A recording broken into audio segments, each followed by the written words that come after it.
യോഹന്നാൻ എഴുതിയ സുവിശേഷം ആമുഖം.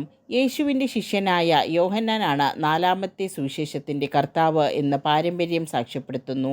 ഗ്രന്ഥകർത്താവിനെ യേശുവിൻ്റെ ശ്രേഷ്ഠ ശിഷ്യനായും അവിടുത്തെ ജീവിതത്തിലെ സംഭവങ്ങൾക്ക് ദൃക്സാക്ഷിയായും ചിത്രീകരിക്കുന്ന രണ്ട് സന്ദർഭങ്ങൾ സുവിശേഷത്തിൽ തന്നെ കാണുന്നുണ്ട്. യോഹന്നാൻ 19, 35, 21, 24 AD 95 എഫേസോസിൽ വെച്ച് ഇതിൻ്റെ രചന പൂർത്തിയായിരിക്കണം എന്നാണ് പൊതുവെയുള്ള പണ്ഡിത മതം. ഈ സുവിശേഷം രചിച്ചതിൻ്റെ ഉദ്ദേശം ഗ്രന്ഥകർത്താവ് തന്നെ വ്യക്തമാക്കുന്നുണ്ട്. ഇവ തന്നെയും എഴുതപ്പെട്ടിരിക്കുന്നത് യേശു ദൈവപുത്രനായ ക്രിസ്തു ആണെന്ന് നിങ്ങൾ വിശ്വസിക്കുന്നതിനും അങ്ങനെ വിശ്വസിക്കുക നിമിത്തം നിങ്ങൾക്ക് അവൻ്റെ നാമത്തിൽ ജീവൻ ഉണ്ടാകുന്നതിനും വേണ്ടിയാണ്. 20, 30 മുതൽ 31 യേശുവിൻ്റെ വ്യക്തിത്വത്തെ വെളിപ്പെടുത്തുന്ന അവിടുത്തെ വാക്കുകളും പ്രവൃത്തികളുമാണ് ഈ സുവിശേഷത്തിൻ്റെ ഉള്ളടക്കം.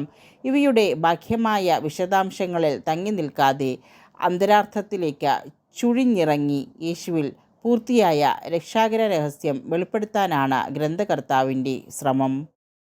അങ്ങനെ എല്ലാവരും യേശുവിൻ്റെ വ്യക്തിത്വത്തെ അതിൻ്റെ എല്ലാ സവിശേഷതകളോടും കൂടി മനസ്സിലാക്കി വിശ്വാസത്തിൽ എത്തിച്ചേരണമെന്നും അതുവഴി നിത്യജീവനിൽ പങ്കുചേരാൻ ഇടയാകണമെന്നും അദ്ദേഹം അഭിലഷിക്കുന്നു.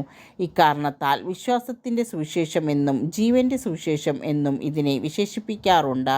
ശിഷ്യന്മാരുടെ മുമ്പാകെ പ്രവർത്തിച്ച അടയാളങ്ങളുടെ ഒരു പരമ്പരയായിട്ടാണ് യേശുവിൻ്റെ പ്രവർത്തനങ്ങളെ സുവിശേഷകൻ കാണുന്നത്. ഈ കാഴ്ചപ്പാടിനിണങ്ങിയ ശൈലിയിൽ സാംസ്കാരികവും മതപരവുമായ സിദ്ധാന്തങ്ങളുടെയും ഭാഷാസങ്കേതങ്ങളുടെയും സഹായത്തോടെ തൻ്റെ ക്രിസ്തുത്വാനുഭവത്തിലെ അടിസ്ഥാന ഘടകങ്ങൾ വിശദീകരിക്കുകയാണ് അദ്ദേഹം. ഈ പരിശ്രമത്തിൽ ജ്ഞാനവാദം, ദ്വൈതവാദം, യഹൂദചിന്ത, യവനചിന്ത തുടങ്ങിയ സമകാലീന ചിന്താധാരകളും അദ്ദേഹത്തെ സ്വാധീനിച്ചിട്ടുള്ളതായി കാണുന്നു. നാലാം സുവിശേഷത്തെ പ്രധാനമായും അടയാളങ്ങളുടെ പുസ്തകം 1, 19 മുതൽ 12, 50, മഹത്വത്തിൻ്റെ പുസ്തകം 13, 120, 31 എന്നിങ്ങനെ രണ്ട് ഭാഗങ്ങളായി തിരിക്കാം. യേശു പരസ്യജീവിതകാലത്ത് പ്രവർത്തിച്ച നിരവധി അത്ഭുതങ്ങളിലൂടെ പിതാവായ ദൈവത്തിൻ്റെ ആവിഷ്കരണമായി തന്നെ അവതരിപ്പിക്കുന്നതാണ് അടയാളങ്ങളുടെ പുസ്തകത്തിലെ പ്രതിപാദ്യം. കുരിശുമരണത്തിലൂടെയും ഉത്ഥാനത്തിലൂടെയും പിതാവായ ദൈവത്തിൻ്റെ മഹത്വത്തിലേക്കുള്ള യേശുവിൻ്റെ കടന്നുപോകലാണ് മഹത്വത്തിൻ്റെ പുസ്തകത്തിൽ വിവരിക്കുന്നത്.